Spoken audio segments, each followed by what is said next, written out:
Do it! Come on! Kill me! Kill me! I'm here! Now, if you couldn't tell by that, I love 1980s and 1990s action movies. Those are the movies that define me as the man I am today. What does that mean? I don't know. It ain't about being the best. It's about doing your best. The impressions are just getting worse.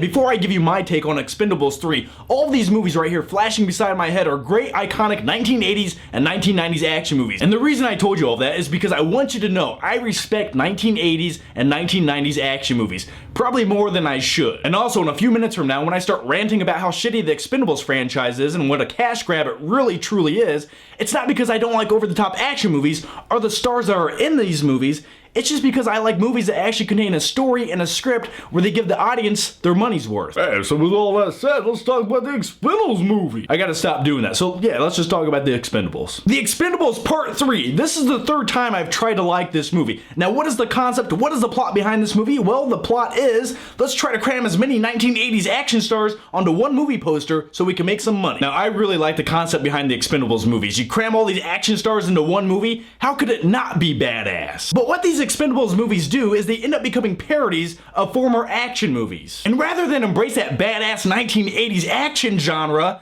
it just makes fun of itself. And we'll talk more about that a little bit later, but first let me really tell you the plot to this movie. Okay, here goes the plot to the Expendables, and I'm just gonna spit this out at you from my brain to you, and I'm not going to edit anything for a few seconds here. Alright, so the movie opens up with this big action sequence. One of the Expendables gets hurt, and then Stallone kind of has this issue with the CIA. They're trying to screw him over, and he has to go on this new mission, but he doesn't want to involve any of the older Expendables, so he goes out in search of newer Expendables, and along the way, he meets up with Kelsey Grammer's character, and for about 35 minutes of the movie, they're in a car, then they're in a plane, then they're back in a car, then they're at some other random location finding new Expendables.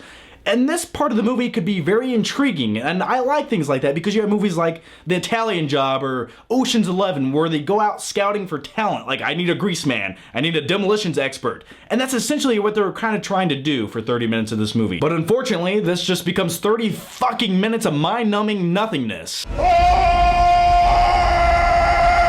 This is the part of the movie where you're meeting up with all the new Expendables, and it's supposed to be interesting and develop their characters, but really, they spend more time just driving from location to location. It's like Ronda Rousey's character. She's working in a nightclub as a bouncer, she punches some guy, she smiles at Stallone, and that's her setup. Now, speaking of Ronda Rousey, she's one badass real-life chick. She could kick my ass in 1.2 seconds, and I'd probably enjoy all of it. But as far as her acting ability goes, well, it didn't exist. So yeah, let's get back to the point. This movie spends all of this time setting up these new Expendable characters, finding them, going out, locating them, and then after they do that, it leads to nothing. Like, they're there at the climax of the movie, but you don't really get to know them, they don't really contribute anything, and they say a few lines. And it's just like all that setup for nothing. Now listen, I know it sounds like I'm ranting right now, and that's probably because, well, I am. But it's only because I want these movies to be good, because I love these action icon stars. I love action movies.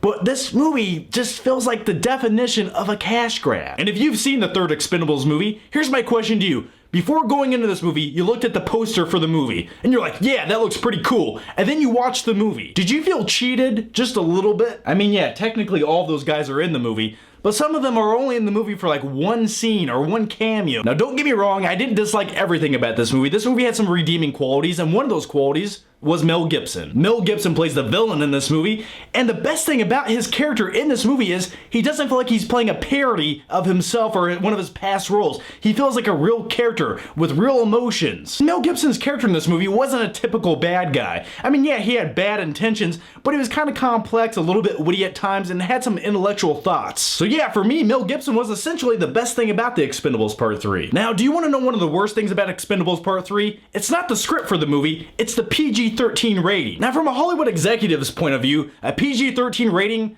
means more money. And in my personal opinion, that money-making mentality doesn't make any sense, especially for a movie like this. Because let's break down what this movie is all about. You take 1980s action icon stars and you put them in a new action movie. Now, what is the demographic for this movie going to be? Well, it's essentially going to be people over 18 years old who can go see rated R movies, who love 1980s action movies. And when you make a movie like this PG-13, you basically shit on the heads of all the 1980s action movie fans. You alienate them, and you make your largest demographic hate your new movie. And another thing that really hinders this movie with that PG-13 rating is you have all these big gun battles, bazookas, machine guns, AK-47s, and they're going off, and the only thing that's happening when people get shot is they either just fall down, or you see like these baby powder poofs coming out of the wounds. Poof!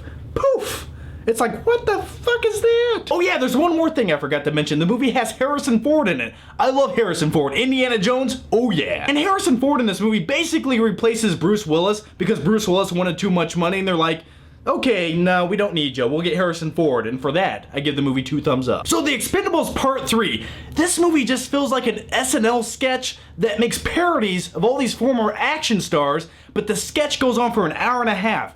There's so much potential. There's so much they could do with this movie and this franchise, but they just simply don't want to do it. And it's not even the fact that this movie didn't live up to my expectations. It's just this is not a good movie in any regards. Acting, story, script, interesting plot, because none of those things essentially exist in this movie. I'm going to give The Expendables Part 3 a D. I know, it's disappointing, I know.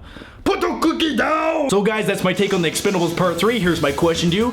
Let me know down below what you thought of the movie, or let me know what your favorite 1980s action movie is from Stallone and Schwarzenegger. My personal favorites are Rambo and Terminator, and by the way, if you haven't already, make sure you check out my interviews. I went to LA for my first ever press junket. I got to interview Sean Bean.